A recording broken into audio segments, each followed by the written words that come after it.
Hello everyone, welcome to day 24th of August Lead Code Challenge, and today's question is complex number multiplication. In this question, we are given a string that represents a complex number and we need to multiply two such strings. We also need to return the answer, which will again be a complex number in a form of string itself. The question seems pretty easy to everyone, but there are a lot of hacky ways to solve this question, probably on the lines of regex parsing. However, if I am the interviewer and somebody solves it using regex parsing, I will not approve it as a valid solution. So today we will see a much better solution where we will be using OOPS concept. Along with that, we will build our own parser to basically get the real part and the imaginary part. So stay tuned because the solution is very interesting. Without much ado, let's look at the presentation that we have created for this, and then we'll move on to the solution. Complex number multiplication lead code 573, and let's try to understand the multiplication of complex number in general. So let's assume we are given a number in the format of a plus bi and c plus di. The real part of the first number is a, the real part of second number is c, the imaginary part of the first number is b, the imaginary part of the second number is d. And now what you're going to do, you'll multiply this part with c, so a into c plus bci, you get bci. Also you will multiply d into a, and along with that you will have I, so ADI plus D into B, and you will have I square there. So I have uh, merged the real part and the imaginary part. This was an interesting question as it reminded me of 11-12 days, and from those days I could figure out that I square equals to -1. So those who are not aware of this, don't worry, treat it as a general practice of complex numbers. And what do we get in the end? We get a into c plus bd into I square, followed by I plus ad plus bc into singular I, and that results into ac minus vd plus ad plus bc into I. So this becomes the real part of the new number, and this becomes the imaginary part of the new number. And let's talk about how are we gonna build our parser. The crux of the problem lies in parsing this string, not in this mathematical calculation. This is again very straightforward. So at worst, the number can be a format -27 plus minus 987i.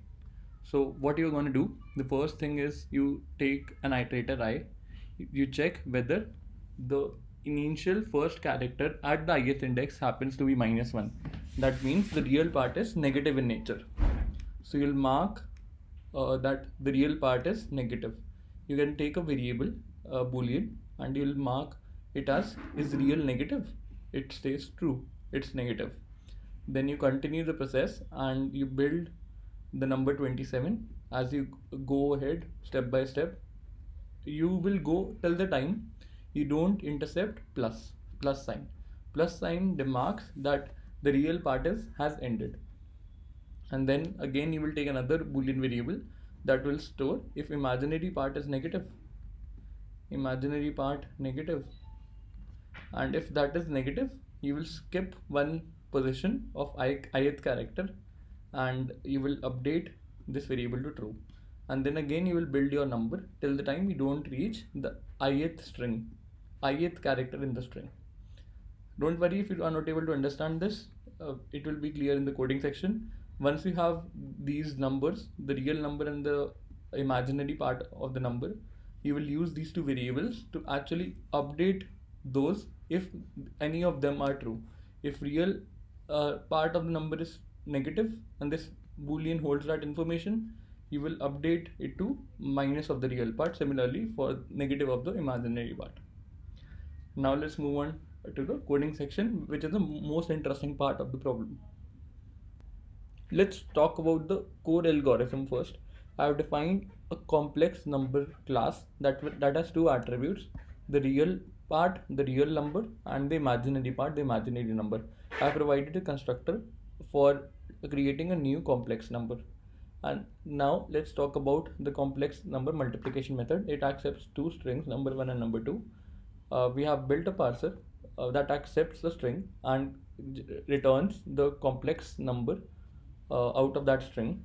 And once we have that information, we will perform the multiplication operation. So let's assume we have built number 1 appropriately. Similarly, we have built number 2 appropriately. The result would hold two numbers, one the real part, other one the complex part. And as per the formula of multiplication that I showed in the presentation, it is equal to numbers 1 real part, the real part of the product is equal to number 1 real part into number 2 real part minus number 1 imaginary part into number 2 imaginary part. The imaginary part of the product is equal to number 1 imaginary part into number 2 real part plus number 1 real part into number 2 imaginary part. And once we have this information, we can build our answer, and that's pretty straightforward.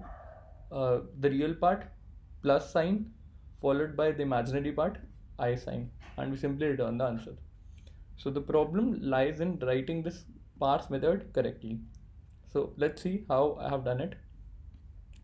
I've taken a variable I for iterating over the input string, a variable to hold the real part of this complex number, and I've taken another boolean variable is real negative, that and I initialize it to false. I first of all check if the first character happens to be a negative sign. If that is the case, I update is negative real to true and increment the pointer. And here I am building my real number till the time my current character doesn't become equal to the plus sign, which marks the completion of the real part of the number. I have used this formula to build the real part number. It's equal to 10 into real part number plus the current character minus the sky of 0. And as I progress in the iteration, I increment the value of I.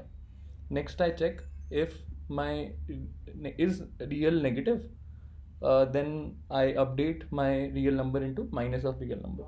And again, I increment the pointer because we are presently at plus sign. We have to skip this plus sign. Similar thing I have done again for the negative part. I have taken a variable is imaginary negative, is negative imaginary, and I check whether the current character happens to be negative. If that is the case, I update this variable. I have taken another variable I number which stores the negative part of the imaginary part of the number, and I'll keep on moving ahead till the time I don't witness the ith character that marks the end of the imaginary part. Once I'm through this, I simply check if negative imaginary, then I update my I number to minus of I number, and then I simply return the complex number by passing to the constructor the real part and the imaginary part. Let's try this up. Accept it. The time complexity of this approach is order of length of number 1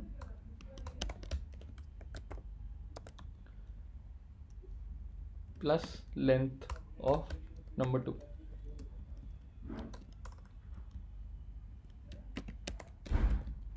Space complexity is constant because we are not using any extra space, we are just building the answer array. Thanks for watching the video, hope you enjoyed it. See you tomorrow with another fresh question, and don't forget to like, share and subscribe to the channel if you genuinely liked it. Till then, goodbye.